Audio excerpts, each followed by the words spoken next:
All right, this is a second cement mixer I bought. The other one was going to need a little too much work, needed welding. I needed to find a motor for it. So luckily my brother found this one at an auction. Friend Pete Bloom picked it up for me. It was out in Desert Center, California by Indio. And this one will actually run. It's got the crank with it. You can turn the motor. It of course needs to be a fuel system gone through. And you can actually engage the clutch, and the crank will turn the barrel too. So everything works, the chain, the drive system, everything is really good on this one. So anyways, I'll do a walk around on it. And out front here is a little road roller, little Essig roller. So we'll do a walk around on it and show you.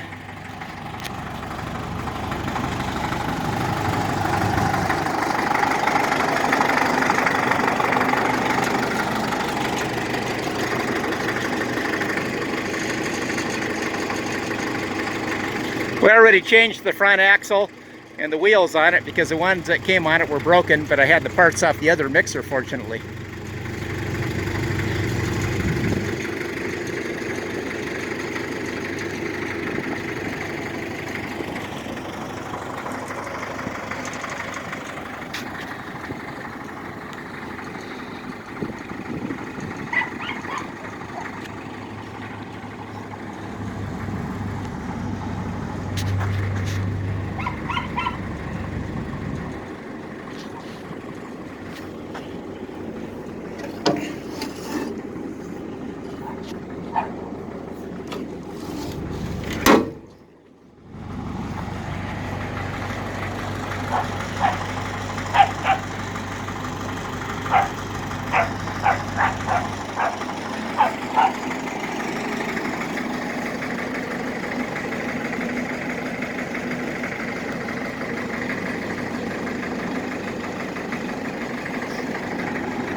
And I remember these things as a kid. It's one of those things you always want one. You might not know why, but you always did.